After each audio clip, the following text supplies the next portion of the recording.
fast contemporary. Last song, here we go.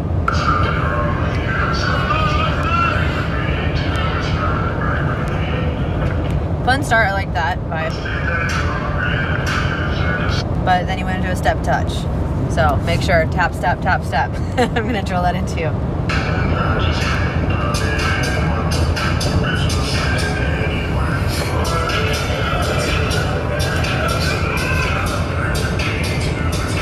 So there's like some just extra movement you have, I think, because it's a higher energy song that just looks like a little excessive, right? So finding the moments to put pulse in is important, but then also finding the moments to like not have extraneous movement.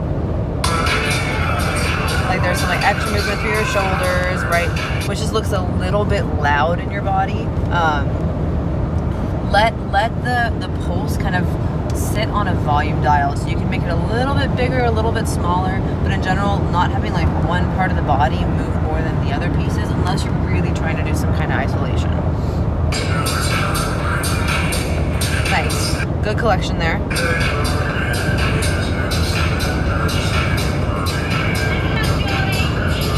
Be mindful of sometimes when you're really watching your follower, your head juts out a little bit, right? You can kind of see your chin is pushing forward slightly, so that's going to take that whole pitch a little bit more forward, weight more over the balls of the feet.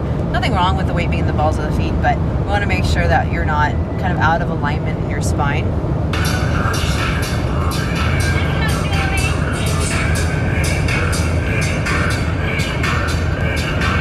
Good job supporting that. A little bit of like a plie coming back up. That was good.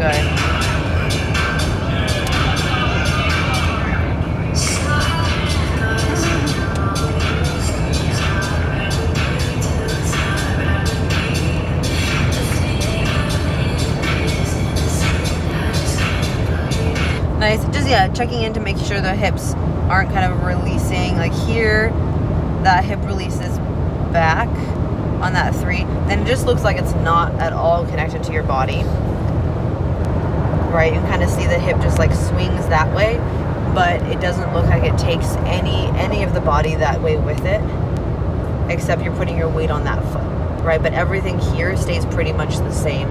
So make sure that we're not disconnecting your hips from the rest of the body, but letting them be the initiators that the rest of the body kind of follows in, even when you're doing the hinges.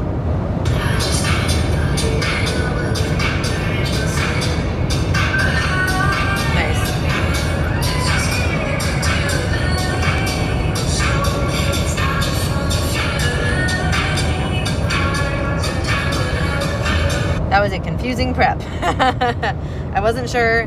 It looked like you were prepping her for an outside turn. Or actually, yeah, prepping her to turn to her right. And then this was a very, very late catch. Especially because she was already like starting the rotation. So in that moment when you'll probably feel your follower start to release out of connection. And she's already like past your right foot. Yeah, your right foot. So then it's like, no, just let go. Let her turn. Instead of kind of trying to fight for the other kind of turn.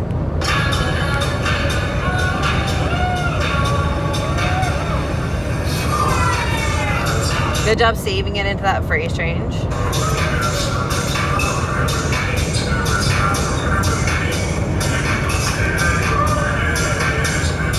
Make sure sometimes when you do a step tap to the side on that 3, it looks like you're almost transferring weight and then not, right?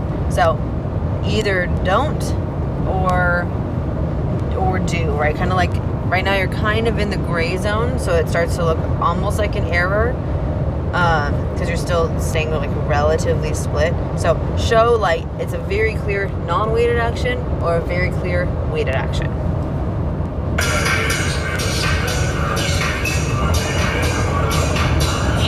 Nice, that was a good hitch. Better getting a little bit more extension through the weighted leg in this one.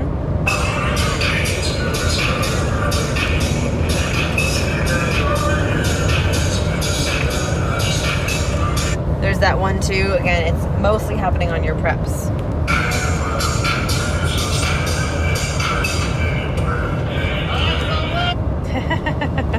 Pausing and then it's gonna load for a second.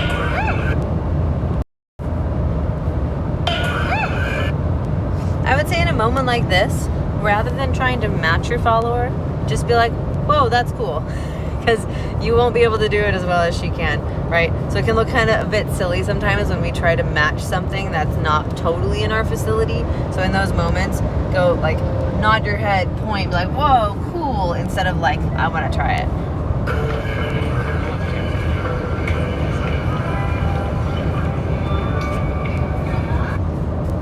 Pausing.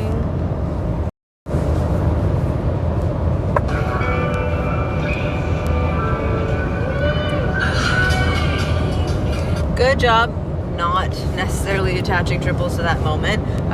You hit the interesting things that were happening, and because there wasn't a beat and you didn't try to establish timing to it, like that worked. And then you found the timing right afterwards. Nice.